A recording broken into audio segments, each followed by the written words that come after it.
अकेलापन एक भारी चादर जैसा लग सकता है जो हमें दुनिया से अलग कर देता है।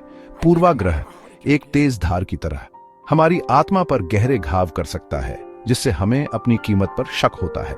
सुसान हिल की on the face on fit में हम दो किरदारों से मिलते हैं, मिस्टर लैम्ब और डेरी, जिन्होंने इन जख्मों को गहराई से महसूस किया है। फिर भी उनकी कहानी हमें मानवीय संबंध और आत्म स्वीकृति की गहरी शक्ति की याद दिलाती है। यह एक ऐसी कहानी है जो हमारे दिलों के सबसे अंधेरे कोनों में आशा की फुसफुसाहट करती है। हमें याद दिलाती है कि विपरीत परिस्थितियों में भी सुंदरता और संबंध खिल सकते हैं। यह हमें सतह से परे देखने, अपनी पूर्व कल्पित धारणाओं को चुनौती देने और सहानुभूति और समझ की परिवर्तनकारी शक्ति को अपनाने का आग्रह करती है।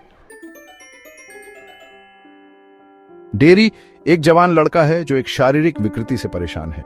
वह दुनिया से छिपता है, इसकी क्रूरता और अपनी कुरूपता के बारे में आश्वस्त है। वह दूसरों की नजरों में केवल अस्वीकृति देखता है। मिस्टर लैम्ब एक बुजुर्ग आदमी अपनी प्यारी मधुमक्खियों और अपने बगीचे की भरपूरता से भरी दुनिया में अकेला रहता है। वह डेरी का अपने जीवन में खुले हाथों और उदार हृदय से स्वागत करता है।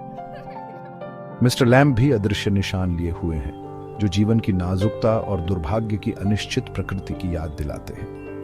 वह डेरी को न केवल शारीरिक रूप से बल्कि मानवीय भावना की गहराई में सुंदरता ढूंढना सिखाता है। मिस्टर लैम्ब का बगीचा एक अभयारण्य बन जाता है, एक ऐसी जगह जहां डेरी अपनी असुरक्षाओं को छोड़ सकता है और स्वीकृति की गर्मजोशी को अपना सकता है। मिस्टर लैम्ब डेरी की नकारात्मक धारणाओं को चुनौती देते हैं, उससे दुनिया और खुद को नई नजरों से देखने का आग्रह करते हैं। वह डेरी को सिखाता है कि असली कुरूपता शारीरिक अपूर्णताओं में नहीं बल्कि बंद दिल की ठंडक में होती है। हर मुलाकात के साथ डेरी मिस्टर लैम्ब की बुद्धिमत्ता को आत्मसात करने लगता है। वह जीवन की साधारण खुशियों को अपनाने का महत्व सीखता है। मधुमक्खियों की भिनभिनाहट, पकने वाले फलों की खुशबू, अपनी त्वचा पर सूरज की गर्मी। भाग 4 सतह से परे एक बदला हुआ अक्स। मिस्टर लैम्ब के साथ अपनी बातचीत के माध्यम से डेरी एक गहरा परिवर्तन से गुजरता है। वह अपने स्वयं के प्रतिबिंब से परे देखना शुरू कर देता है, अपने भीतर छिपी सुंदरता को पहचानता है। उसे खुलने, अपने डर और असुरक्षाओं को साझा करने का साहस मिलता है। डेरी सीखता है कि सच्ची स्वीकृति खुद को स्वीकार करने से शुरू होती है। वह दोस्ती की ताकत, साझा अनुभवों के आराम और मानवीय संबंध की खुशी का पता लगाता है। उसे पता चलता है कि दुनिया वह शत्रुतापूर्ण जगह नहीं है जैसा उसने कभी सोचा था। भाग 5 दुनिया का सामना, एक खट्टी मीठी विदाई।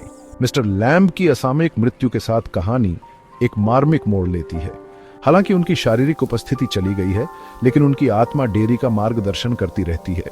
मिस्टर लैम्ब की सीख गहरे तक गूंजती है, जिससे डेरी को नए साहस और आत्मविश्वास के साथ दुनिया का सामना करने की ताकत मिलती है। अंत हालांकि उदासी से भरा है, अंततः आशाजनक है। डेरी मिस्टर लैम्ब के साथ अपनी मुलाकात से हमेशा के लिए बदल गया। जीवन की संभावनाओं को अपनाने के लिए दुनिया में कदम रखता है। भाग 6 स्थायी प्रभाव, अनपेक्षित जगहों पर रोशनी ढूंढना।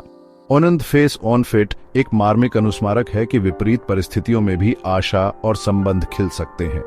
यह हमें सिखाता है कि सच्ची सुंदरता शारीरिक रूप में नहीं बल्कि मानवीय भावना की गहराई में निवास करती है। फुटपाथ की दरारों से निकलते हुए एक नाजुक फूल की तरह कहानी हमें मानवीय भावना के लचीलेपन की याद दिलाती है। यह हमें अपने स्वयं के पूर्वाग्रहों को चुनौती देने, सतही बाधाओं से परे देखने और सहानुभूति और समझ की परिवर्तनकारी शक्ति को अपनाने के लिए प्रोत्साहित करती है। सबसे महत्वपूर्ण बात यह है कि यह हमें याद दिलाती है कि यहाँ तक कि सबसे छोटी मुलाकात भी हमारे दिलों पर एक अमिट छाप छोड़ सकती है, हमारे रास्तों को रोशन कर सकती है और हमें एक उज्जवल भविष्य की ओर ले जा सकती है। अगर वीडियो आपके लिए उपयोगी है तो कृपया लाइक करें, कमेंट करें और मेरे चैनल को सब्सक्राइब करें। धन्यवाद।